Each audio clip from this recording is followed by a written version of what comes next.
여보, 어머니 좀 잘 부탁할게. 이번에 민hen으로 3년이나 가는 거 다 우리 가족을 위해서잖아. 인천공항에서 눈시울을 붉히며 자신을 끌어안는 남편을 보며 은비는 구역질이 치밀어 오르는 것을 꾹 참고 억지로 눈물 몇 방울을 짜내며 다정하게 그의 코트깃을 여며주었다. 반신불수가 된 시어머니를 전셋집에 내팽개쳐두고 내 카드를 들고 유럽으로 날아가 상간녀와 떵떵거리며 살 수 있을 줄 알았겠지? 공항을 빠져나오기 무섭게 은비는 은행 VIP 전용 고객센터에 전화를 걸었다. 네, 제 명의로 발급된 가족 카드를 전부 분실 신고하려고요. 지금 즉시 정지해주세요. 그로부터 딱 일주일 뒤 에르메스 매장에서 카드 결제가 거절당해 온갖 망신을 당하고 있을 때쯤 나의 진짜 복수는 이제 막을 올린 참이었다. 이야기를 시작하기 전에 구독과 좋아요 부탁드립니다. 지금 어디서 시청하고 계신지 댓글로 남겨주시면 반갑게 인사드리겠습니다. 자, 그럼 이야기 시작하겠습니다. 휠체어의 고무 타이어가 마포구 아파트 현관의 원목 마루를 짓누르며 둔탁한 마찰음을 냈다. 아이고, 내 등허리야 아이고. 시어머니 조정숙은 반쪽 몸이 비틀어진 채 휠체어에 축 늘어져 끊임없이 앓는 소리를 내뱉었다. 휠체어 뒤를 따라온 시누이 정수진은 커다란 이민 가방 2개를 현관에 쿵 내동댕이 치더니 신발도 벗지 않은 채 휙 돌아서서 엘리베이터 버튼을 눌렀다. 오빠, 나 엄마 모셔왔어. 내 집이 코딱지만 한데 엄마를 어떻게 더 모셔? 나랑 내 남편 길바닥에 나앉으라고? 새언니, 우리 엄마 잘 부탁해요. 정수진은 다다다 쏘아붙이듯 말을 쏟아내고는 엘리베이터 문이 틈만 벌어지기 무섭게 몸을 비집고 들어갔다. 마치 이 집에 지독한 전염병이라도 도는 것처럼 굴었다. 은비는 아일랜드 식탁 앞에 서서 싱크대를 닦던 행주를 든 채였다. 물방울이 그녀의 손끝을 타고 대리석 상판 위로 뚝뚝 떨어졌다. 남편 정우성은 겉옷을 벗어 코트걸이에 대충 걸쳐놓고는 푹 한숨을 쉬며 은비 앞으로 다가왔다. 그는 무거운 표정으로 손을 뻗어 은비의 어깨를 꽉 쥐었다. 은비야, 당신도 봤잖아. 수진이네는 도저히 안 되겠어? 엄마가 거기선 따뜻한 밥 한 끼 제대로 못 얻어먹고 매일 난리셨대. 그래도 여긴 넓은 전셋집이고 채광도 좋잖아. 은비는 그를 물끄러미 바라볼 뿐 바로 대답하지 않았다. 정우성은 더 깊은 한숨을 내쉬며 고개를 숙였고 은비가 두른 앞치마의 잔꽃 무늬로 시선을 내리깔았다. 그리고 할 말이 더 있어? 오늘 회사에서 갑자기 인사 발령이 났어. 독일 뮌헨 지사기획총괄 본부장 자리가 공석이 됐는데 본부장님이 직접 나를 지명하셨어. 3년이야. 은비가 행주를 쥔 손에 힘이 들어갔다. 이거 다 우리 가족을 위해서야, 은비야. 이번 주재원 파견만 다녀오면 나 바로 상무로 승진할 수 있어. 이건 천재일우의 기회라고. 정우성이 고개를 번쩍 들었다. 그의 눈빛에는 간절함과 피로가 가득했다. 하지만 엄마가 저러시니 도저히 발길이 안 떨어져. 생각해봐야 내가 독일로 가고 당신이 서울에서 계속 임원 자리 유지하면 우리 엄마는 어떻게? 요양원에 모셔? 그럼 친척들이 내 등 뒤에서 얼마나 손가락질을 해대겠어? 그래서요. 은비가 입을 열었다. 목소리가 바싹 말라 있었다. 당신이 먼저 회사를 그만둬줘. 정우성은 너무나도 당연하다는 듯이 심지어는 애원하는 듯한 압박을 섞어 말했다. 당신 외국계 기업 임원이라는 타이틀, 듣기야 좋지. 근데 그래봤자 여자고 어차피 유리천장에 막힐 거 뻔하잖아. 내가 상무 달면 당신이 밖에 나가서 남 눈치 볼 일이 뭐 있어? 이 3년 동안은 그냥 맘 편히 전업주부하면서 엄마 병수발 좀 들어줘. 이게 다 우리 집안 체면을 위한 거고 우리 미래를 위한 거잖아. 휠체어에 앉은 시어머니가 팔걸이를 신경질적으로 쾅쾅 내리쳤다. 야, 너 빨리 와서 안거 들고 뭐해? 문과에서 찬바람 맞고 얼어 죽길 바라는 게야? 눈치코치도 없는 년 같으니. 은비는 눈을 내리깔고 하얗게 질린 자신의 손마디를 내려다보았다. 몇 초 뒤 그녀는 행주를 싱크대 한쪽에 걸쳐두고 다가가 휠체어 손잡이를 잡았다. 알았어요. 이 그녀가 대답했다. 정우성은 무거운 짐을 내려놓은 듯 안도의 한숨을 내쉬며 은비의 등을 토닥였다. 역시 우리 마누라가 제일 말이 잘 통한다니까? 나 씻고 올게. 내일 인수인계할게 산더미야. 새벽 5시 주방에 환풍기가 낮게 우웅거리는 소리를 냈다. 은비는 가스레인지 앞에 서서 긴 국자로 솥단지에 담긴 사골국을 젓고 있었다. 뽀얀 김이 모락모락 피어올라 그녀의 시야를 뿌옇게 가렸다. 안방에서 호출벨에 찢어지는 듯한 기계음이 울려 퍼졌다. 한 번으로는 성에 차지 않는지 5-6번이나 연속으로 울려댔다. 은비는 국자를 내려놓고 종종 걸음으로 안방에 들어갔다. 어머니, 깨셨어요. 시어머니 조정숙은 침대 헤드에 기댄 채 움직일 수 있는 반쪽 얼굴을 분노로 일그러뜨리며 소리쳤다. 너 나 목말라 죽일 작정이냐? 물 한 잔 떠올 줄도 몰라? 밖에서 임원 노릇을 그따위로 했어? 윗사람 모시는 예의라곤 쥐뿔도 없는 년. 지금 바로 떠올게요. 은비는 몸을 돌려 주방으로 향했고 냉장고에서 물병을 꺼내 물을 한 컵 따라 돌아왔다. 조정숙은 성한 오른손으로 물컵을 낚아채더니 한 모금 삼키기 무섭게 돌연 안색을 싹 바꾸며 손목을 획 꺾어 은비에게 물을 확 끼얹었다. 차갑고 굵은 물줄기가 은비의 가슴팍을 강타했고 순면 실내복을 타고 순식간에 차갑게 스며들었다. 쨍그랑 소리와 함께 유리컵이 협탁 위로 거칠게 내동댕이 쳐지더니 한 번 튕겨올라 카페트 위로 대구르로 2바퀴를 굴렀다. 내년 눈엔 내가 송장으로 보이냐? 물이 미지근하잖아. 미지근한 물 먹고 쏙 뒤집혀서 되지라는 속셈이지. 조정숙이 걸걸한 목소리로 악을 썼다. 얼음물 내와. 냉장고에서 갓 꺼내서 얼음이 동동 뜬 차가운 물 말이다. 재수 없는 년, 내 아들은 당장 타지 나가서 뼈 빠지게 고생할 판인데 넌 물 한 잔도 제대로 못 떠와. 은비는 가슴 위로 서서히 번져가는 물자국을 고개를 숙여 내려다보았다. 맨살에 오싹오싹한 한기가 전해졌다. 죄송해요, 어머니. 다시 떠올게요. 그녀는 허리를 굽혀 컵을 주워들고 다시 주방으로 돌아갔다. 제빙기를 열어 얼음을 2스쿱 푹 퍼서 컵에 던져 넣고 다시 물을 가득 채웠다. 다시 방으로 들어가자 조정숙은 은비를 쳐다보지도 않은 채 컵을 확 낚아채어 꿀꺽꿀꺽 크게 한 모금 들이켰다. 캬 하며 만족스러운 입맛을 다신 그녀는 방문 쪽을 삿대질했다. 나가. 사골국 다 끓여지면 당장 대령해. 기름기는 아주 쪽 빼서 걷어내야 한다. 알아들었어? 은비는 주방으로 물러나와 가스레인지 앞에 선 채 묵묵히 사골국을 저었다. 오전 10시 정우성은 마지막 인수인계를 하러 회사로 출근했다. 안방에서는 홈쇼핑 채널의 시끄러운 소음이 흘러나왔다. 은비는 작은 방 드레스룸에 쪼그리고 앉아 28인치짜리 새까만 캐리어를 활짝 펼쳐놓았다. 정우성이 민헨으로 가져갈 짐을 싸는 중이었다. 정장, 셔츠, 넥타이, 속옷. 그녀는 정갈하게 갠 옷들을 종류별로 파우치에 나누어 담았다. 정우성이 헬스장에 갈 때마다 메고 다니던 낡은 백팩을 정리하던 중 그녀의 손끝에 안쪽 주머니에 든 딱딱한 무언가가 걸렸다. 지퍼를 열어보니 까만색 스마트폰이 한 대 들어있었다. 은비의 손놀림이 멎었다. 정우성의 스마트폰 2대, 즉 개인용과 업무용 폰은 모두 그가 오늘 아침 입고 나간 트렌치코트 주머니에 있었다. 그럼 이건 도대체 어디서 튀어나온 거지? 그녀는 전원 버튼을 눌렀다. 화면이 밝아졌다. 비밀번호를 입력하라는 창이 떴다. 은비의 손가락이 화면 위에서 잠시 멈칫했다. 정우성의 생일을 눌렀다. 오류. 결혼기념일을 눌렀다. 오류. 그녀는 21번 고르고 숫자 6개를 입력했다. 그것은 정우성이 예전에 무심코 흘리듯 말했던 새로 들어왔다는 젊은 여직원의 생년월일이었다. 잠금이 풀렸다. 배경화면 같은 건 없었다. 기본 설정된 짙은 남색 바탕화면뿐이었다. 그 위로 초록색 메신저 앱 아이콘 딱 하나만 가장 눈에 띄는 자리에 덩그러니 놓여 있었다. 은비는 그 아이콘을 터치했다. 상단에 고정된 채팅방 하나가 전부였다. 저장된 이름은 나의 민헨.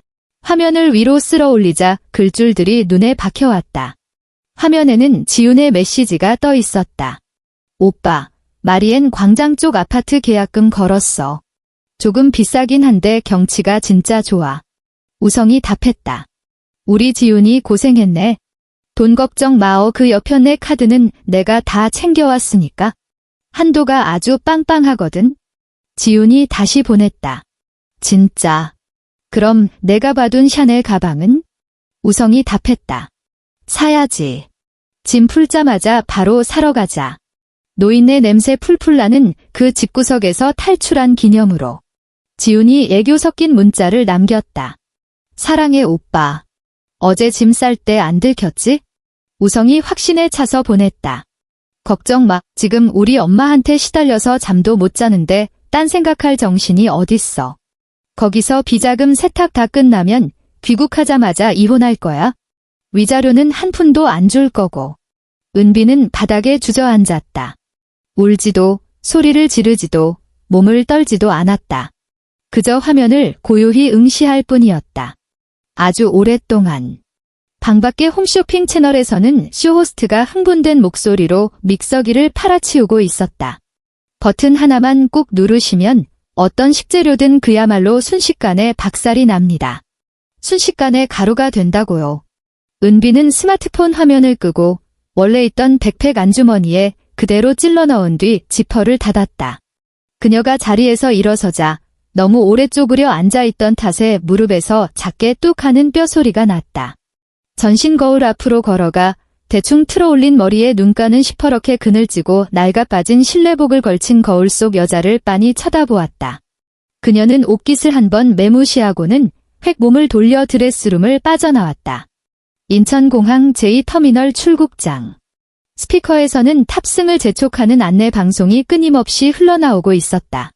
여보, 어머니 좀 잘 부탁할게. 이번에 윈헨으로 3년이나 가는 거 다 우리 가족을 위해서잖아. 정우성은 체형에 딱 떨어지는 낙타색 코트를 입고 머리도 한치의 흐트러짐 없이 포마드로 빗어 넘겼다. 그는 두 팔을 벌려 은비를 와라 끌어안았다. 은비는 그의 어깨에 얼굴을 묻었다. 까슬까슬한 코트 옷감에서는 은은한 스킨 향과 함께 알아채기 힘들 만큼 미세한 다른 여자의 향수 냄새가 섞여났다. 은비는 숨을 깊게 들이마시며 위장부터 치밀어 오르는 신물을 억지로 짓눌렀고 눈시울은 타이밍 좋게 붉어졌다. 손을 들어 접힌 코트깃을 다정하게 매만져 주었다. 거기 가서 몸조심하고. 아무리 바빠도 밥은 제때 챙겨 먹어요. 은비의 목소리가 살짝 메어 들어갔다. 어머니는 걱정 마요. 내가 잘 모실 테니까.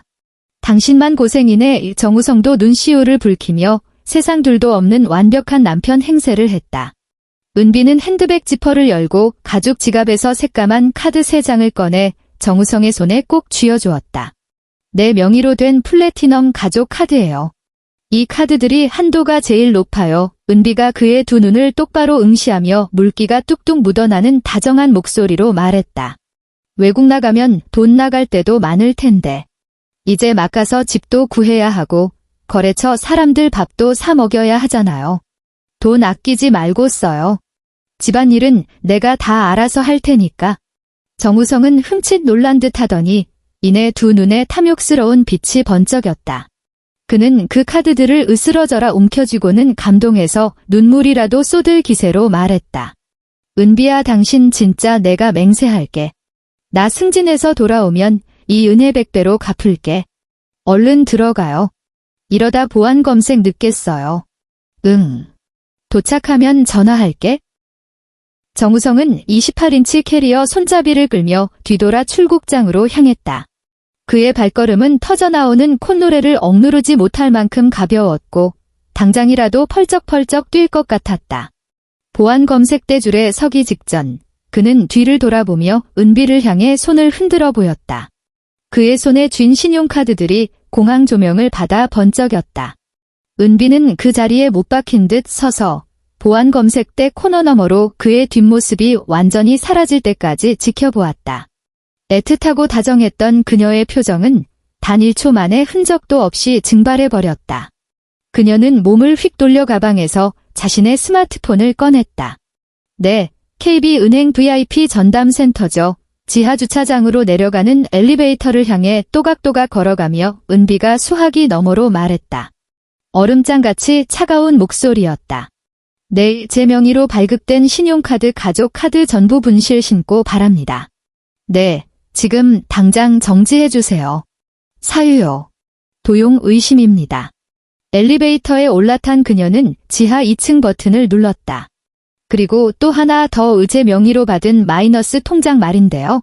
처음에 부부 공동보증으로 들어간 거 지금 당장 동결 절차 밟아주세요. 네, 일방적 해지 신청입니다. 심사에 필요한 서류는 제 변호사가 직접 그쪽으로 보낼 겁니다. 엘리베이터 문이 열렸다. 은비는 하이힐을 신고 당당한 걸음걸이로 자신의 차를 향해 걸어갔다. 지금 이 시간부로 남편 명의로 들어오는 저와 관련된 모든 계좌 변동 요청은 전부 거절하십시오.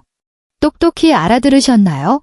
전화를 끊고 은비는 운전석에 올라탔다. 곧바로 시동을 걸지 않고 등받이에 조용히 기댔다. 두 눈을 감았다. 순식간에 박살이 납니다. 어제 텔레비전에서 떠들어대던 쇼호스트의 말을 그녀는 나직이 중얼거렸다. 다시 눈을 떴을 때 그녀의 눈동자에는 일말의 온기조차 남아있지 않았다. 마포구 아파트. 삑, 삑, 삑, 삑.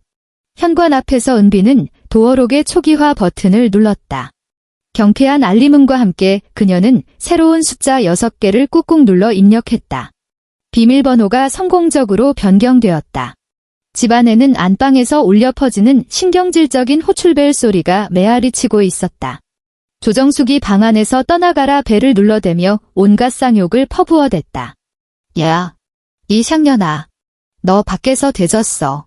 지금이 몇 시인데 밥상 안 차려와. 나 굶겨주길 작정이야. 은비는 그 발악에 눈도 깜짝하지 않았다. 그녀는 거실 구석 다용도실로 걸어가 새까만 100리터짜리 쓰레기 봉투 2장을 북 뜯어냈다. 작은 방으로 들어가 옷장 문을 확 열어젖혔다. 정우성이 챙겨가지 않은 양복, 셔츠, 캐주얼 웨어들을 옷걸이째 와락 걷어내서는 쳐다보지도 않고 쓰레기 봉투에 쑤셔 박았다. 골프채, 명품 시계 케이스, 비디오 게임기, 심지어 면도기까지 모조리 봉투 안으로 쓸어 담았다. 다음은 안방 차례였다. 은비가 방문을 왈칵 열었다. 들어오는 은비를 본 조정숙은 두 눈을 부라렸다. 너 귀 먹었냐? 공항에 꿀 발라놨어. 왜 이리 늦어? 당장 굴러와서 내 몸이나 뒤집어. 은비는 침대 곁에 서서 살집이 덕지덕지 붙은 노파의 얼굴을 빤히 내려다보았다. 그 눈깔은 또 뭐야? 조정숙은 등골이 서늘해지는 것을 느꼈지만 평생 부려온 위세가 있어 본능적으로 고래고래 소리를 질렀다. 내 아들 이제 외국으로 임원 딸러 나갔다. 넙죽 엎드려 모시지 못할까? 내 아들 돌아오기만 해봐라. 당장 널 이 집구석에서 쫓아내라고 할 테니. 은비는 대꾸하지 않았다. 돌아서서 조정숙의 옷장 앞으로 성큼성큼 다가가 문을 활짝 열어젖혔다. 울긋불긋한 색상의 중년 여성복들이 뭉텅이로 끄집어내어졌다. 야, 너 지금 뭐 하는 짓거리야?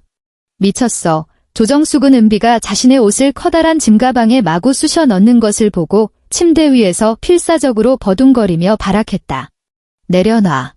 그거 우리 수진이가 지난달에 백화점에서 사준 옷이란 말이야.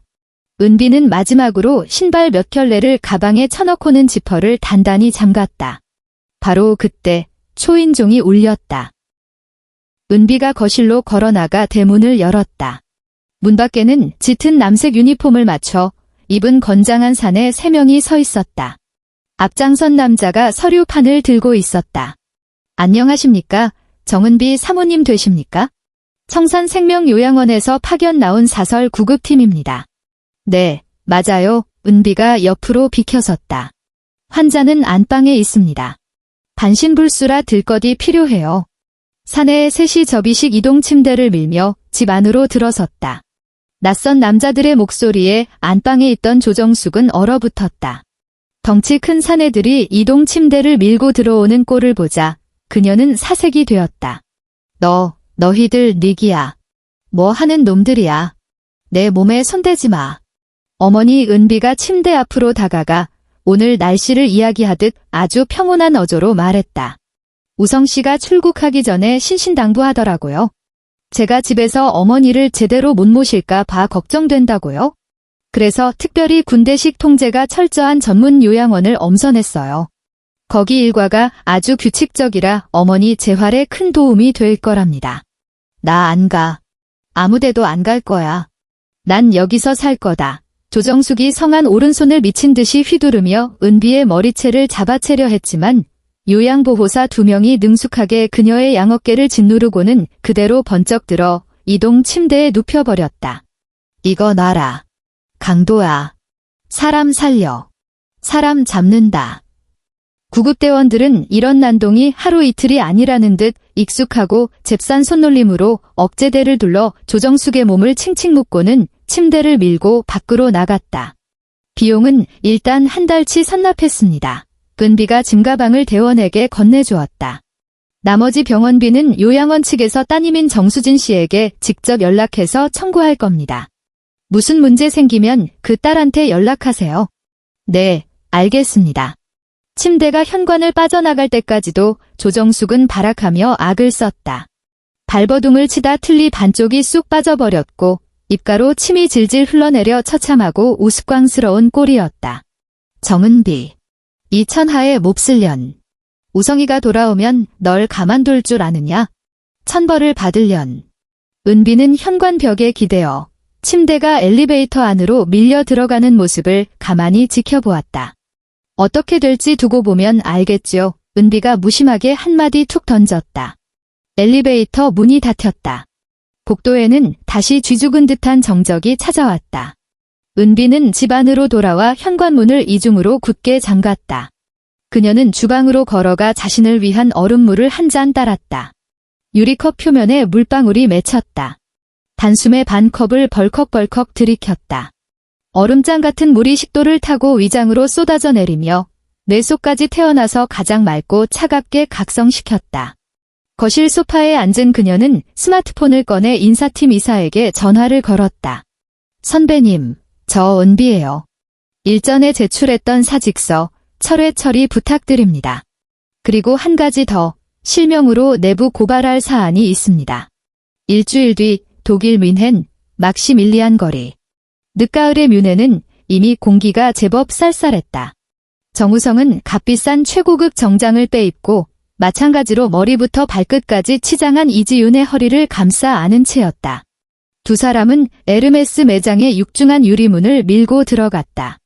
어서 오십시오. 금발의 푸른 눈을 가진 직원이 우아한 미소로 그들을 맞이했다. 이지윤은 곧장 진열장으로 직진하더니 버킨백 하나를 가리켰다. 저거 한번 보여주세요.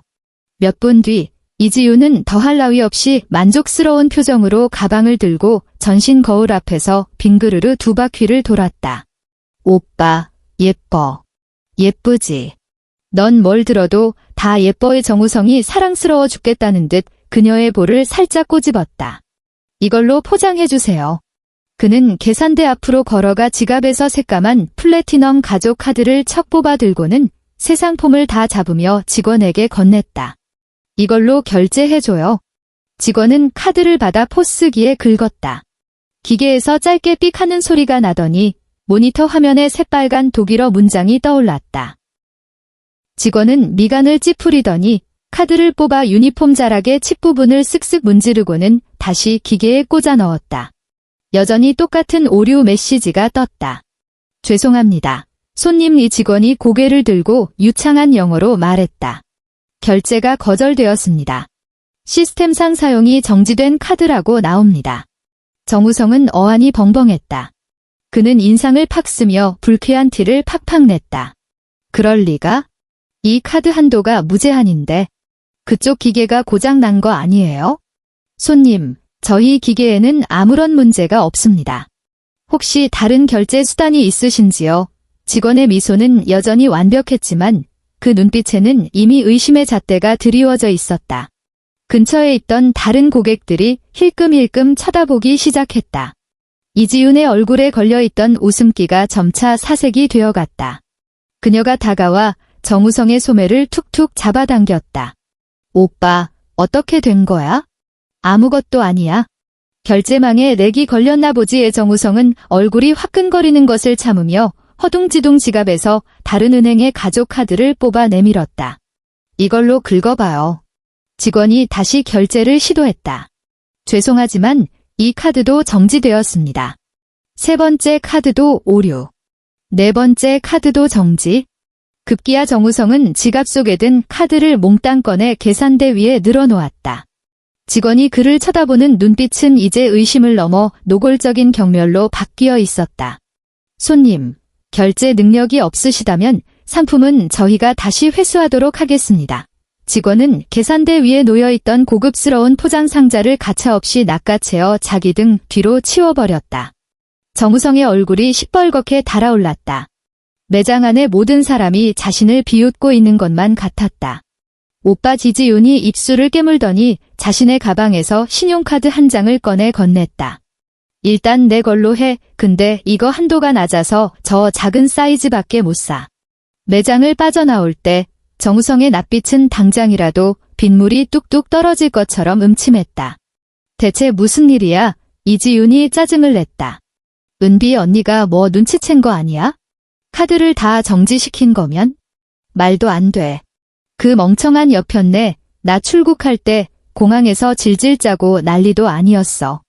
은행 보안 시스템 쪽에 오류가 났겠지. 정우성은 신경질적으로 넥타이를 거칠게 잡아당겼다. 일단 호텔로 돌아가자. 두 사람은 택시를 타고 미리 예약해둔 5성급 호텔로 돌아왔다. 로비 프런트 데스크에 다가가기도 전에 지배인이 건장한 보안 요원 2명을 대동하고 나서서 그들의 앞을 가로막았다. 미스터 정, 대단히 죄송합니다. 고객님께서 예약 시 등록하신 신용카드로 방금 전 보증금 전액 결제를 시도했으나 승인 거절되었습니다. 시스템의 계좌 이상으로 조회가 됩니다. 지배인이 철저히 사무적인 표정으로 통보했다. 지금 즉시 유효한 결제 수단을 제공하지 않으시면 규정상 당장 퇴실 조치할 수밖에 없습니다. 뭐라고요? 정우성이 빽소리를 질렀다. 내가 분명히 첫날 숙박비는 결제하고 들어왔는데? 네, 하지만 장기 투숙객은 규정상 전액 가승인 보증이 필수입니다. 지불 능력을 증명하시지 못하면 지배인이 몸을 살짝 비켜서자 보안 요원 2명이 위협적으로 한 발짝 앞으로 다가왔다. 30분 뒤 정우성과 이지윤은 커다란 이민 가방 3개를 덜덜 끌고 미넨의 살얼음판 같은 길거리에 내동댕이 쳐졌다. 찬바람이 들이치자 이지윤은 사시나무 떨듯 몸을 웅크렸다. 야, 정우성. 내가 다 알아서 완벽하게 해놨다며. 이제 우리 어디서 자? 길바닥에서 자라고. 이지윤이 결국 폭발하여 길거리 한복판에서 미친년처럼 고래고래 악을 썼다. 정우성은 그녀의 폐악질을 무시한 채 덜덜 떨리는 손으로 스마트폰을 꺼내 은비의 번호를 꾹꾹 눌러 통화를 시도했다. 지루한 통화 연결음이 한참 이어지더니 마침내 전화가 연결되었다. 야, 정은비. 너 돌았어. 정우성이 전화통을 붙잡고 짐승처럼 포효하는 바람에 지나가던 행인들이 다 쳐다보았다. 너 도대체 무슨 짓을 꾸민 거야? 왜 내 카드가 죄다 막혔냐고. 너 죽고 싶어서 환장했어. 수화기 너머로 몇 초간 서늘한 정적이 흘렀다. 그리고 이내 소름 끼치도록 차분하고 나직한 은비의 목소리가 들려왔다. 어머니 요양원 1년치 비용을 선납하느라 통장 잔고가 다 바닥났네. 정우성은 망치로 뒤통수를 맞은 듯 뇌가 순간 백지 상태가 되었다. 그게 무슨 개소리야? 무슨 요양원? 청산생명 요양원. 100% 폐쇄병동에 군대식 스파르타 관리. 요양보호사들이 아주 책임감은 투철한데 성질머리가 좀 더럽더라고. 전파를 타고 전해지는 은비의 목소리 끝에 서늘한 비웃음이 매달려 있었다. 내가 거기 어머니 모셔다 드렸어. 너 이 미친년아. 내가 뭔데 우리 엄마를 그런데 쳐넣어. 당장 내 카드 정지 풀어. 참, 당신 명의로 된 은행 계좌들도 내가 좀 손을 봐뒀어. 은비는 그의 바락 따윈 게 짖는 소리 취급하며 할 말을 이어나갔다. 당신이 내 가족 카드를 몽땅 들고 튀었잖아. 그래서 안전을 기하고자 은행 측에 이상 거래 및 명의 도용 증빙 자료를 넘겼거든. 은행놈들이 알아서 당신 본인 카드까지 싹 다 동결하고 심사에 들어가 주더라고. 정우성은 미친 듯이 핸드폰을 귀에서 떼어내고는 사시나무 떨리는 손가락으로 KB은행 앱을 터치했다. 비밀번호 입력. 로그인 버튼 터치. 화면 정중앙에 빨간 느낌표와 함께 팝업 안내창이 떴다. 고객님의 계좌는 거액의 이상 거래 및 도용 위험이 감지되어 임시 동결되었습니다. 신분증을 지참하시고 영업점을 방문하여 해제 절차를 진행해 주시기 바랍니다. 정은비, 정우성이 폰을 부여잡고 악다구니를 썼다. 그의 두 눈은 핏줄이 터져 당장이라도 피눈물을 쏟아낼 듯했다. 민엔에서 어디 한번 뼈 빠지게 잘해봐. 은비는 그 마지막 한마디를 툭 던지고는 전화를 뚝 끊어버렸다. 스피커에서는 뚜 하는 싸늘한 기계음만 규칙적으로 반복되었다. 정우성은 낯선 타국의 삭풍 부는 거리에 넋이 나간 채 우뚝 서 있었다. 얼음장 같은 칼바람이 그의 뺨을 후벼 팠다. 곁에 선 이지우는 여전히 쉬지 않고 불평불만을 쏟아내고 있었다. 그는 스마트폰 화면을 꽉 채운 핏빛 동결 안내창만 죽어라 노려보았다. 이럴 순 없다. 그 미친년이 어떻게 감히 나한테? 감히. 같은 시각, 멀리 서울에 있는 은비는 손에 쥐고 있던 녹음기에 정지 버튼을 찰칵 눌렀다. 사무실 책상 앞에 앉은 그녀는 방금 녹음한 통화 파일을 증거자료라는 이름의 폴더 안으로 끌어다 넣었다. 모니터 화면에는 정우성과 이지훈이 민엔 최고급 아파트를 계약하며 주고받은 더러운 미래 메시지 캡처본 10여 장이 이미 차곡차곡 정리되어 있었다. 은비는 책상 위에 놓인 산에 내선 전화기에 수화기를 집어들었다. 감사실 최 부장님 연결 좀 부탁합니다. 네, 중대한 사안으로 직접 대면 보고 드릴 게 있다고 전해주세요. 내선 전화 너머로 뚜루루루 하는 대기음이 흘렀다. 3초 뒤 전화가 연결되었다. 최 부장입니다. 무겁고 엄격한 중년 남성의 목소리가 들려왔다. 부장님 안녕하십니까? 기획 2팀 정은비입니다. 일전에 제출했던 사직서, 철회 처리 부탁드립니다. 그리고 한 가지 더, 제 실명으로 내부 고발할 사안이 있습니다. 은비의 시선은 모니터 속 증거자료 폴더에 확고하게 고정되어 있었다. 그녀의 어조는 다음 주 주간 일정을 보고하듯 흐트러짐 없이 고요했다. 정은비 팀장, 수화기 너머의 목소리가 멈칫했다. 이 회사에서 그녀의 이름을 모르는 이는 없었다. 남편 정우성 본부장이 방금 민엔 지사로 발령 나서 출국하지 않았습니까? 뭘 고발하겠다는 겁니까? 기획 1팀 신임 민엔 지사 총괄 본부장 정우성을 고발합니다. 직위를 남용하여 허위 비즈니스 거래 대금을 조작하고 회사 돈을 횡령한 혐의입니다. 아울러 회사 내 해외 파견 복무 규정을 심각하게 위반하였음을 인지하고도 기획 1팀 평사원 이지훈을 공금으로 해외에 밀반출시켜 최고급 아파트까지 임대해준 사실을 고발합니다. 은비의 손가락이 책상을 가볍게 두드리며 타닥타닥 리듬감 있는 소리를 냈다. 지난 반년간 개인 유흥비를 접대비로 둔갑시킨 법인 카드 영수증 내역 일체, 그리고 정우성과 이지훈이 사내 결제 시스템을 악용해 서류를 조작한 캡처본까지 완벽하게 정리해 두었습니다. 해당 증거자료 전부 지금 당장 제가 직접 들고 올라가겠습니다. 전화기 너머로 5초가 넘는 무거운 정적이 내려앉았다. 감사실에서 뼈가 굵은 최 부장은 이처럼 임원급의 치정구설수와 횡령이 얽힌 내부 고발이 어떤 파장을 불러일으킬지 본능적으로 직감하고 있었다. 회사 해외 주재원을 무고하는 게 어떤 결과를 초래하는지 잘 알 텐데요. 최 부장의 목소리가 싸늘하게 얼어붙었다. 무고인지 아닌지는 그 사람이 어제 막법인 계좌를 이용해 민헨 마리엔 광장 근처 최고급 아파트 반년치 월세를 선납한 내역을 보시면 자연히 아시게 될 겁니다. 은비는 자리에서 일어나 컴퓨터에 꽂혀있던 USB를 뽑고 출력해둔 두툼한 서류 뭉치들을 서류 봉투에 쑤셔 넣었다. 5분 뒤에 부장님실로 가겠습니다. 상대방의 대답을 기다리지도 않고 은비는 곧바로 전화를 끊었다. 그녀는 책상 위에 놓인 사원증을 집어들어 다시 목에 걸었다.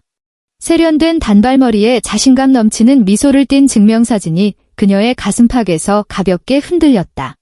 사무실 문을 밀고 나가자 복도에는 여전히 익숙한 키보드 두드리는 소리와 복사기가 돌아가는 웅웅거리는 소리가 가득했다. 모든 것이 그토록 평범한 일상처럼 보였지만 곧 기획부 전체를 집어삼킬 거대한 폭풍이 단정하게 정장을 입은 이 여자의 손아귀에 쥐어있다는 사실을 아는 사람은 아무도 없었다. 은비는 엘리베이터에 올라타 꼭층에 있는 감사실 버튼을 눌렀다. 거울처럼 반짝이는 복도 앞에서 엘리베이터 문이 열렸다. 은비는 하이힐을 신고 곧장 복도 끝에 있는 육중한 붉은 나무 문 앞으로 걸어가 손을 들어 2번 노크했다. 들어오세요. 최 부장은 커다란 가죽 의자에 앉아 두 손을 책상 위에 깍지 낀 채 걸어 들어오는 은비를 날카로운 눈빛으로 노려보았다. 은비는 군말 없이 서류 봉투를 널찍한 책상 위에 올려놓고는 끈을 풀고 그 안에 든 두툼한 자료 뭉치를 최 부장 앞으로 밀어주었다. 가장 위에 있는 서류는 정우성이 지난달에 청구한 제주도 골프 VIP 접대비 내역입니다. 금액은 450만 원이죠. 은비가 노란색 형광펜으로 칠해진 부분을 가리켰다.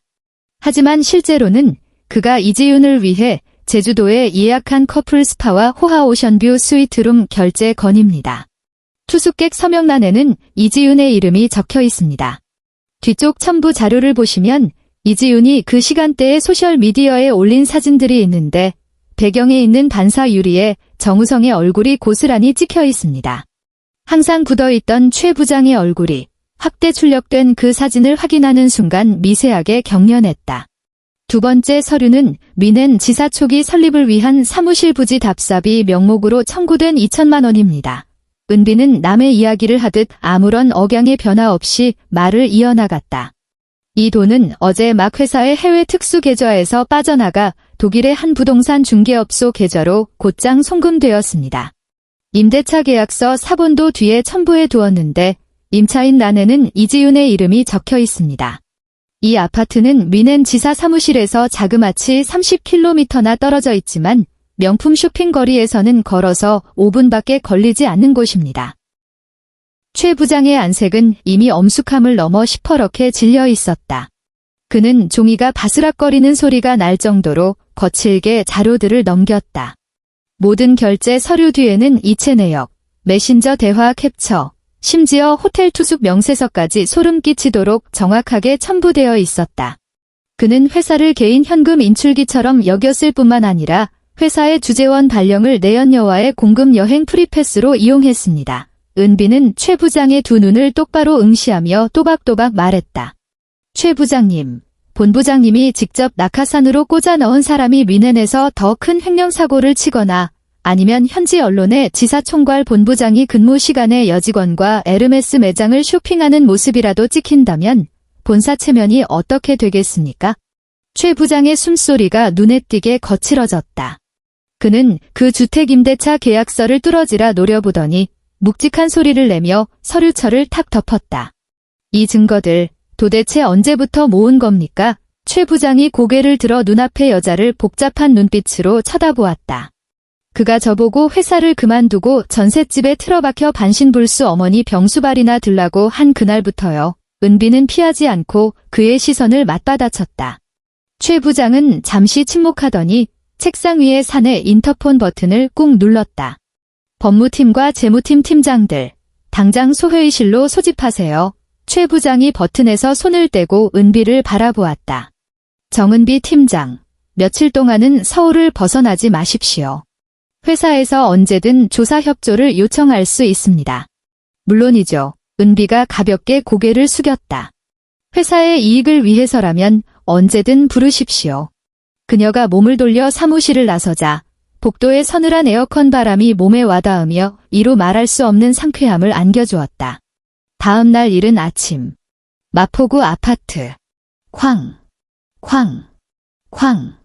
무겁고 광기 어린 문 두드리는 소리가 아침의 정적을 산산조각냈다. 은비는 식탁 앞에 앉아 방금 내린 뜨거운 커피 한 잔을 손에 쥐고 있었다. 그녀는 얼음을 넣지 않은 채 머그잔에서 손바닥으로 전해지는 온기를 가만히 느끼고 있었다. 문 열어. 정은비. 당장 문 안 열어. 복도 밖에서 신호위 정수진의 히스테릭한 비명이 들려왔다. 비명과 함께 하이힐 굽으로 철제 현관문을 미친 듯이 걷어차는 둔탁한 소리가 이어졌다. 이 미친년아. 비밀번호 바꿨다고 내가 못 들어갈 줄 알아. 당장 안 기어 나와. 은비는 느긋하게 커피를 한 모금 마시고 잔을 내려놓은 뒤 현관으로 걸어갔다. 벽에 붙은 인터폰 화면이 켜져 있었고 분노로 기괴하게 일그러진 정수진의 얼굴이 화면을 가득 채우고 있었다. 그녀는 머리를 산발한 채 가방을 치켜들고 현관문을 미친 듯이 내리치고 있었다. 은비가 통화 버튼을 누르자 복도에서 울려 퍼지던 쌍욕이 거실로 선명하게 흘러들어왔다. 아침 둥둥부터 남의 집 문 앞에서 소리 지르고 이게 무슨 행패예요. 은비가 마이크를 향해 냉랭하게 쏘아붙였다. 은비의 목소리를 듣자 문밖의 정수진은 꼬리를 밟힌 고양이처럼 펄쩍 뛰었다. 남의 집. 이거 우리 오빠가 전세금 내고 얻은 집이야. 내년이 뭔데 감히 비밀번호를 바꿔. 당장 문 열어. 그 전세 자금 대출. 내 마이너스 통장으로 연대 보증서 준 거잖아요. 은비는 화면 속에서 펄쩍펄쩍 뛰는 여자를 차갑게 내려다보았다.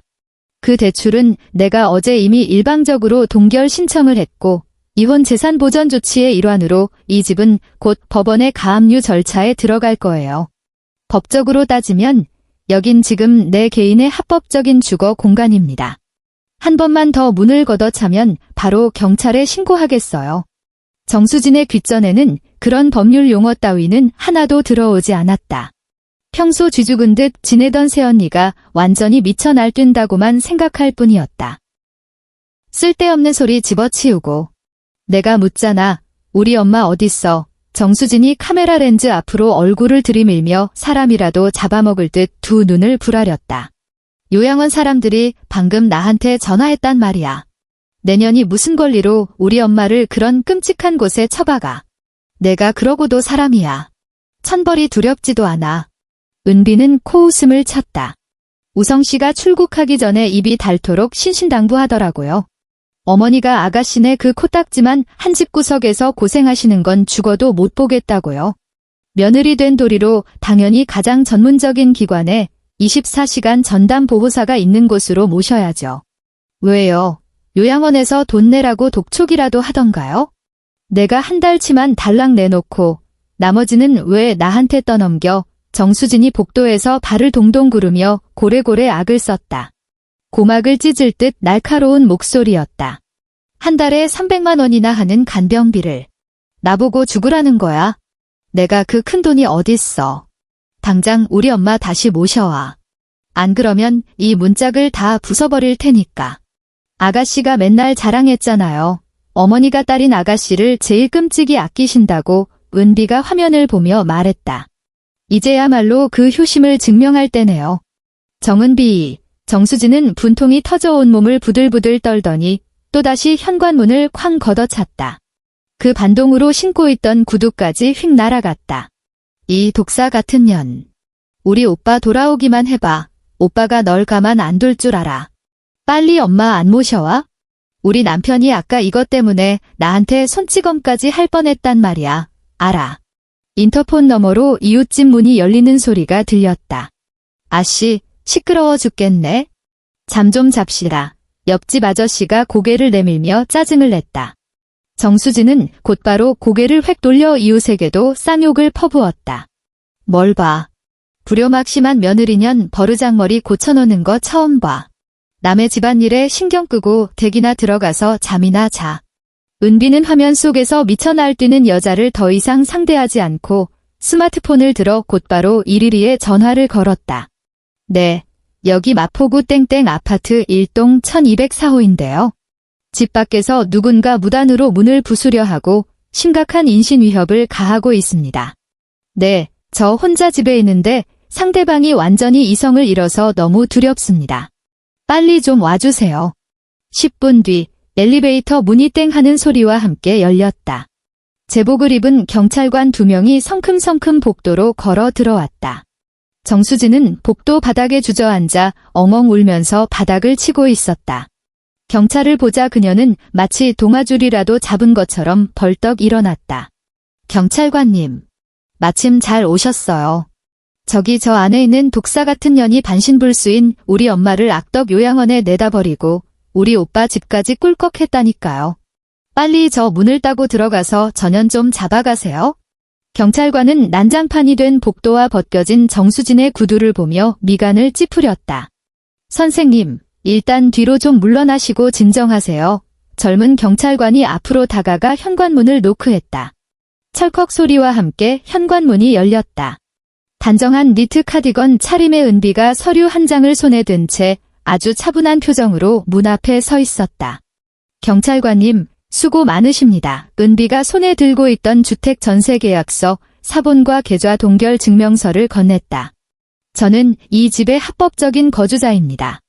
문 밖에 계신 저분은 공용 복도에서 소란을 피우고 심각한 층간 소음을 유발했을 뿐만 아니라 제 집 대문을 부숴버리겠다고 협박했습니다. 복도 CCTV에 전부 찍혔을 겁니다. 정수진은 은비가 나오자 눈이 벌겋게 뒤집혀서는 당장이라도 머리채를 잡을 듯 덤벼들었다. 정은비 이상년아. 내가 오늘 내 주둥이를 확 찢어버릴 거야. 두 경찰관이 날랜 동작으로 정수진의 양어깨를 꽉 붙잡아 은비에게서 1m 이상 떨어진 곳에 꼼짝 못하게 제압했다. 선생님. 당장 폭력적인 행동을 멈추십시오. 나이든 경찰관이 매섭게 경고했다. 계속해서 공공장소에서 행패를 부리신다면 업무방해 및 협박 혐의로 즉시 현행범 체포하여 경찰서로 연행하겠습니다. 이거 놔요. 눈이 삐었어요. 전현이 나쁜 년이라고요.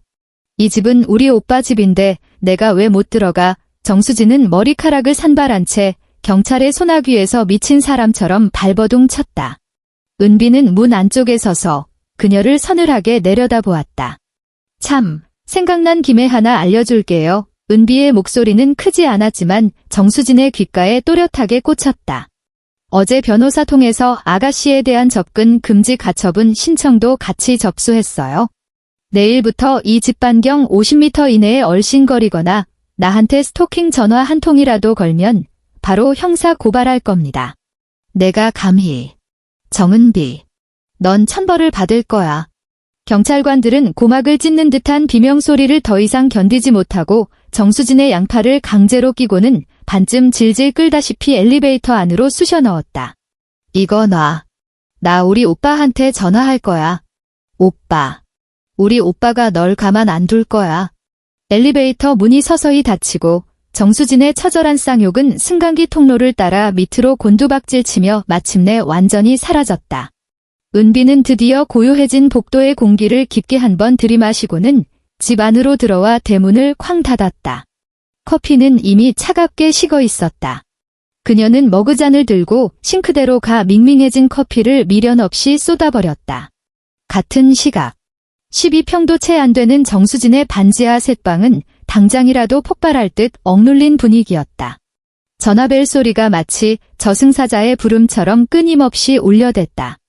정수진의 남편은 낡아빠진 소파에 앉아 신경질적으로 머리를 쥐어뜯으며 아파트에서 경찰에게 쫓겨나 먼지를 뒤집어 쓴 채 돌아온 정수진을 향해 고함을 쳤다.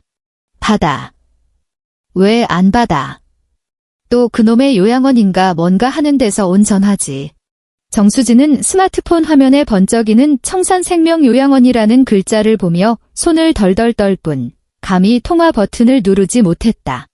그녀는 아까 돌아오는 길에 이미 요양원 전화를 3통이나 받은 참이었다. 요양원 원무과장의 목소리는 갈수록 고압적으로 변해갔다. 정수진 보호자님, 어머니 조정숙님의 계좌에서 자동 이체가 실패했고 가족분께서 등록해둔 정우성님의 신용카드도 사용 정지 상태로 확인됩니다. 오늘 오후 6시까지 다음 달 간병비 300만 원을 저희 공용 계좌로 입금하지 않으시면 계약 규정에 따라 환자분을 직계 가족에 등록된 주소지로 강제 퇴소 조치할 수밖에 없습니다. 즉, 지금 보호자님이 거주하시는 곳으로 모셔다 드리겠다는 뜻입니다. 300만 원. 정수진의 통장에는 당장 30만 원도 없었다. 평소 옷 사고 피부 관리 받던 돈도 전부 오빠 정우성이 몰래 쥐어주던 용돈에 의지하고 있었다. 도대체 처남은 무슨 속셈인 거야? 정수진의 남편이 펄쩍 뛰어오르더니 그녀의 핸드폰을 확 낚아채어 탁자 위로 내동댕이 쳤다. 자기는 임원 달고 외국 나가서 호의호식하면서 병든 노인네랑 빚더미만 우리한테 떠넘기겠다는 거야? 당장 처남한테 전화 걸어. 당장 돈 붙이라고 해. 만약 요양원에서 진짜로 노인네를 우리 집 문 앞에 버려두고 가면 우린 그 길로 끝이야. 이혼이라고. 나보고 그 노인네 수발을 들라는 거야. 뭐야. 나도 걸었어.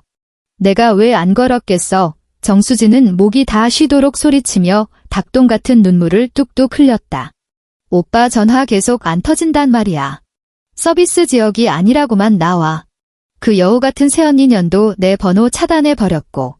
그럼 사채라도 끌어놨어. 어차피 처남이 우리한테 갚아야 할 돈이니까 남자가 거실 탁자를 발로 냅다 걷어찼고 찻잔이 바닥에 나뒹굴며 산산조각 났다. 비좁은 반지하 방 안에서 두 사람은 마치 궁지에 몰린 들짐승처럼 서로를 물어뜯고 원망했다. 벽에 쓴 시커먼 곰팡이 자국이 침침한 백열등 불빛 아래서 유독 흉측하게 보였다. 위는 지사 임시 사무실. 정우성은 핏발선 눈으로 모니터 화면을 뚫어지라 노려보고 있었다. 그는 의자에 파묻힌 채 꼬박 3시간을 물 한 모금 마시지 않고 화장실조차 가지 않은 채 굳어 있었다. 화면에는 서울 본사 감사실에서 발송된 최고 보안 등급의 내부 메일이 띄워져 있었다. 제목은 즉각적인 해외 파견 직무 정지 및 내부 감사 착수 통보였다. 본문에 적힌 글자 하나하나가 마치 거대한 해머가 되어 그의 뒤통수를 무자비하게 후려치는 것 같았다. 본문은 이랬다. 정우성은 재직 중 중대한 재무 규정 위반, 허위 영수증 조작 및 공금 횡령 혐의가 확인되었음. 또한 인사 규정을 무시하고 부적절한 인원을 회사 돈으로 해외에 동반 체류시킨 사실이 발각됨. 이에 즉시 위낸 지사총괄 본부장 직위를 해제하고 회사 명의의 모든 권한 및 출입증을 동결함. 24시간 이내에 자비로 귀국 항공편을 마련하여 감사실로 출석할 것, 동행한 규정 위반자 이지우는 즉시 해고 조치함.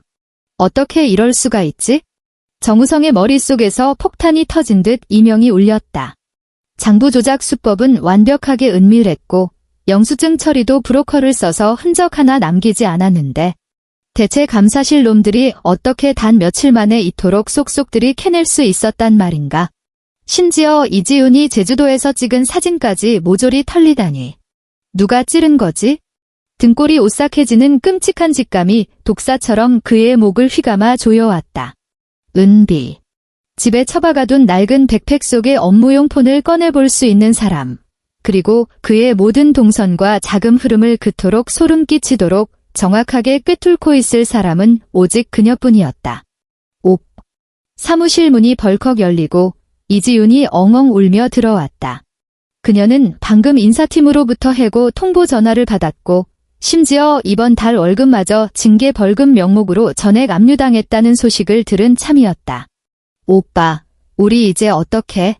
호텔에서도 쫓겨나고 가방 살 돈도 막히고 이제 회사까지 잘렸잖아. 이지윤이 정우성 곁으로 다가와 습관적으로 그의 팔짱을 끼려 했다. 손 치워. 정우성은 벌레라도 털어내듯 그녀의 손을 거칠게 뿌리치며 혐오스러운 눈빛으로 노려보았다. 내년이 기어코 제주도를 가겠다고 우기지만 않았어도 그놈의 명품을 사겠다고 지랄 발광을 하고 소셜미디어에 그딴 사진만 안 차올렸어도 일이 이 지경까지 오진 않았어. 이지우는 매몰차게 내쳐지는 바람에 비틀거리다 책상 모서리에 부딪혔다. 그녀는 잠시 멍하니 있더니 이내 소름 끼치는 냉소를 터뜨렸다. 정우성, 이제 와서 내 탓을 하셔? 애초에 마누라 카드 훔쳐다가 나 호강시켜주겠다고 큰소리친 새끼가 누군데? 독일 도착하자마자 샤넬백 사주겠다고 입에 침 바른 새끼가 누구냐고. 이 사기꾼 새끼야. 지 마누라 하나 감당 못하는 쪼다 같은 놈이. 이지윤은 책상 위에 있던 결제 서류철을 집어들어 정우성의 얼굴에 냅다 후려갈기고는 획 돌아서서 사무실 밖으로 뛰쳐나갔다. 하이힐 소리가 복도를 따라 멀어져 갔다. 정우성은 쫓아가지 않았다. 플라스틱 서류철 모서리에 긁힌 뺨에서 핏방울이 맺혔다. 그는 사시나무 떨듯 떨리는 손으로 주머니에서 개인용 스마트폰을 꺼냈다. 화면에는 여동생 정수진이 남긴 부재중 전화 수십 통뿐만 아니라 은행과 법원에서 날아온 시스템 알림 문자들이 빼곡했다. KB은행이 보낸 문자였다. 고객님의 주거래 계좌가 이상 거래 혐의로 아직 동결 해제되지 않았습니다. 그리고 서울가정법원에서 온 알림이었다. 정은비 씨가 제기한 이혼 및 재산 분할 소송과 관련하여 귀하 명의로 보증된 마포구 전세 보증금이 가압류 승인되어 보전 조치되었습니다. 동결 금액은 8억 원입니다. 정우성은 의자에 털썩 주저앉았다. 빈털터리에 가족과 내연녀 모두에게 버림받고 앞날은 시궁창에 처박혔다. 끝났다. 모든 게. 3개월 뒤 서울가정법원 제3조정실. 방 안의 공기는 숨이 막힐 듯 답답하고 무거웠다. 정우성은 긴 테이블 한쪽에 앉아 있었다. 꼬깃꼬깃 구겨진 낡은 양복을 걸치고 넥타이는 삐뚤어졌으며 머리는 덥룩하게 자라 있었고 오랫동안 씻지 못한 듯 시큼한 냄새가 진동했다. 그의 퀭한 두 눈은 맞은편에 앉은 은비를 죽일 듯이 노려보고 있었다. 은비는 몸에 꼭 맞는 세련된 베이지색 정장 차림이었고 머리카락 한 올 흐트러짐 없이 단정했다. 그녀 앞에는 김이 모락모락 피어오르는 홍차 한 잔이 놓여 있었고 표정은 10년을 함께 산 남편이 아니라 길거리에 굴러다니는 돌멩이를 보듯 무심하고 고요했다. 원고 정은비 씨가 제시한 이혼 조정 조건에 관하여 말씀드리겠습니다. 조정위원이 헛기침을 한 번 하고 서류를 넘겼다. 피고 정우성 씨의 중대한 혼인 파탄의 귀책 사유, 즉 외도 및 부부 공동 재산을 빼돌려 상간녀에게 탕진한 점, 그리고 그로 인해 직장에서 해고당하고 경제적 처벌을 받은 점을 감안하여 원고는 피고에게 부부 공동 재산에 대한 분할 청구권을 전면 포기할 것을 요구하고 있습니다. 정우성의 변호사가 이마에 땀을 훔치며 마지막 발악을 시도했다. 조정위원님, 이건 너무 불공평합니다. 마포구 전세금 8억 원이 비록 원고의 신용대출로 담보가 설정되었다고는 하나 혼인 기간 동안 피고 역시 대출이자 상환에 일부 기여했습니다. 원고가 전세금 8억 원 전부를 독식하고 피고를 알거지로 길바닥에 나앉게 하려는 것은 형평성 원칙에 명백히 어긋납니다. 과연 그럴까요? 은비 측 변호사가 옅은 미소를 지으며 서류 가방에서 두툼한 계좌 이체 내역서 뭉치를 꺼내 테이블 위로 쓱 밀어 정우성 앞으로 보냈다. 이건 피고가 지난 2년간 이지윤에게 쏟아부은 결제 내역서입니다. 제주도 호화 여행, 수천만 원대 명품 쇼핑, 심지어 미넨 아파트 월세까지 모조리 포함되어 있죠. 그중 1억 원이 넘는 금액이 피고가 부부 공동 적금 계좌에서 임의로 빼돌린 돈입니다. 횡령건으로 회사에서 청구한 손해배상금은 아직 포함조차 안 된 금액이죠. 변호사는 기관총을 쏘아대듯 빠르고 날카롭게 말을 쏟아냈다. 민법상 유책 배우자가 악의적으로 재산을 은닉하거나 탕진한 경우 무과책 배우자는 재산 분할 비율을 크게 줄이거나 분할 자체를 거부할 권리가 있습니다. 전세금 전액을 보상 명목으로 회수하고 위자료 5천만 원을 추가로 청구한 것은 이미 법의 테두리 안에서 최대한 자비를 베푼 결과입니다. 정우성은 새까맣게 인쇄된 그 이체 내역서를 내려다보았다. 손등에 시퍼런 핏줄이 터질 듯 솟아올랐다. 그가 갑자기 테이블을 콱 내리치며 벌떡 일어났다. 정은비, 넌 나를 아주 벼랑 끝에서 밀어 죽여야 직성이 풀리겠어. 정우성의 목소리는 갈라지고 피를 토하듯 처절했다. 회사에서 날 고소해서 직장도 잃고 빚더미에 올랐어. 이지윤 그 샹년은 진작에 도망갔고 수진이네는 요양원비 낼 돈이 없어서 병원 측에서 사설 구급차로 엄마를 그 반지하 곰팡이 소굴로 밀어 넣어버렸다고. 우리 엄마는 지금 그 축축한 방구석에 누워서 매일같이 폐악질을 부리고 수진이는 나한테 이혼하겠다고 매일 난리를 쳐. 난 하루에 밥 한 끼도 제대로 못 주워 먹는 신세라고. 그는 테이블을 빙 돌아 조정위원의 만류조차 뿌리치고 성큼성큼 다가가더니 은비의 발치에 두 무릎을 꿇고 털썩 주저앉았다. 은비야, 내가 이렇게 손이 발이 되도록 빌게. 제발 한 번만 살려주라. 우리 그래도 10년이나 부부로 살았잖아. 전세금 절반, 아니 3분의 1만이라도 나한테 떼주라. 안 그러면 나 진짜 반신불수 엄마랑 수진이 데리고 서울역 지하도에 박스 깔고 누워야 한단 말이야. 정우성은 두 손을 모아 미친 듯이 싹싹 빌며 은비의 치맛자락을 붙잡으려 했다. 콧물과 눈물이 범벅이 된 꼴이 처참하기 짝이 없었다. 은비는 의자를 뒤로 반 발짝 물려 그의 손길을 더럽다는 듯 피했다. 그녀는 한때 기고만장했던, 그러나 지금은 바닥의 먼지보다 더 비참하게 기어다니는 남자를 차갑게 내려다보았다. 10년 부부, 은비가 작게 실소를 터뜨렸다. 그 소리는 크지 않았지만 고요한 조정실 안을 날카롭게 베었다. 그녀는 천천히 자리에서 일어나 재킷 자락을 단정하게 매만졌다. 인천공항에서 날 배웅하던 날, 당신 참 꽉 끌어안아 주더라. 당신이 그랬지. 민헨으로 3년이나 가는 건 다 우리 가족을 위해서라고. 나더러 외국계 임원 자리 다 때려치우고 물 온도 하나 못 맞춘다고 내 가슴팍에 찬물을 끼얹는 당신네 어머니 병수발이나 평생 들라고 했잖아. 은비는 초점 잃은 정우성의 두 눈을 똑바로 응시하며 한 글자씩 꾹꾹 눌러 말했다. 그때 당신 머릿속에 우리가 10년 부부라는 생각 단 1초라도 있었니? 정우성은 입을 뻐끔거렸지만 단 한마디도 변명하지 못했다. 이게 다 집안 체면을 위해서라며 은비는 테이블 위에 홍차를 들어 우아하게 한 모금 머금고는 찻잔을 내려놓았다. 이제 당신의 그 알량한 체면이나 챙겨서 저 종이 쪼가리에 도장 찍어. 그리고 내 인생에서 영원히 꺼져. 은비의 변호사가 정우성 앞으로 펜을 들이밀었다. 정우성은 덜덜 떨리는 손으로 재산 포기 각서를 내려다보았다.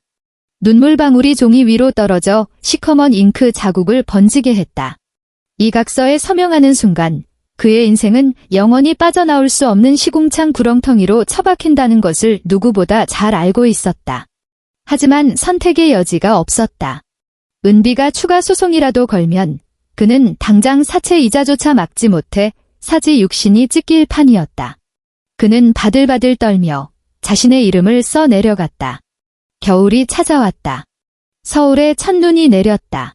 관악구의 어느 어둡고 퀴퀴한 골목길 깊은 곳 반지하 셋방의 창문은 녹슨 쇠창살 몇 개로 엉성하게 막혀 있었다. 그 창문 밑에서 정우성은 원래 무슨 색이었는지도 모를 다해진 손바지를 껴입고 덜덜 떨며 동네에서 주워온 폐지 더미를 벽구석에 쌓아 올리고 있었다. 방 안에서는 물건을 집어 던지는 소리가 요란했다.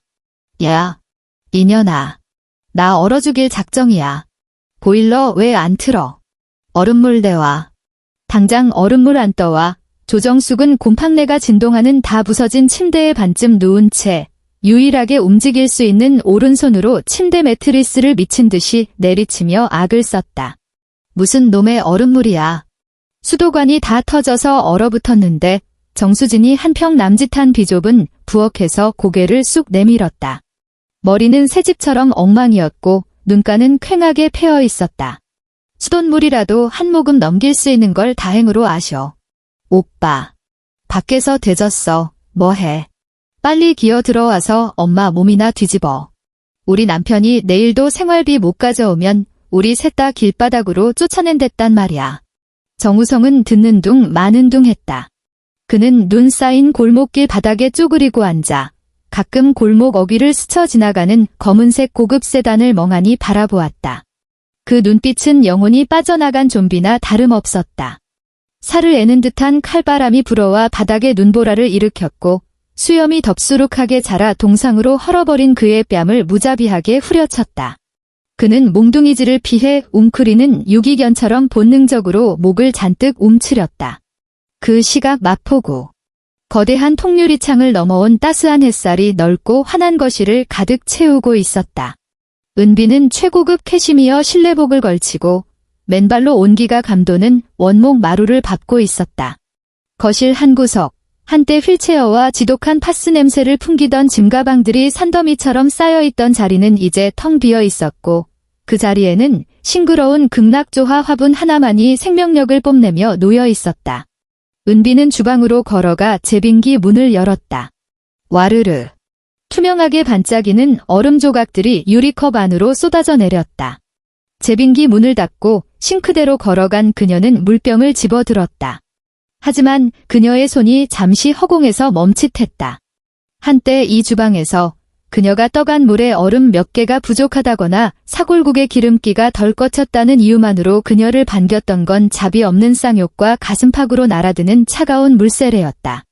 그 시절 그녀는 매일매일 얼음 개수를 강박적으로 세어야 했고 새벽 5시면 환풍기 돌아가는 소음의 고문에 시달려야 했다. 은비는 컵 속에 담긴 얼음을 물끄러미 내려다보았다. 그녀가 돌연풋하고 웃음을 터뜨렸다. 그녀는 컵을 집어들고 싱크대 위로 손목을 획 꺾었다. 싸. 컵 안에 있던 얼음과 물이 하수구로 모조리 쏟아져 내렸다. 은비는 유리컵을 한쪽으로 치워버리고 찬장에서 고급스러운 도자기 찻잔 세트를 꺼냈다. 그녀는 포트에 물을 팔팔 끓이고 최상급 다즐링 홍차를 우려냈다. 붉은 빛이 도는 맑은 찬물에서 깊고 그윽한 향기가 피어올랐고 따스한 수증기가 몽글몽글 솟아오르며 창밖으로 흩날리는 첫눈의 풍경을 부드럽게 번지게 했다. 그녀는 김이 모락모락 나는 찻잔을 받쳐 들고 통유리창 앞으로 걸어가 폭신한 1인용 소파에 몸을 깊숙이 파묻었다. 집안은 더할 나위 없이 고요했다.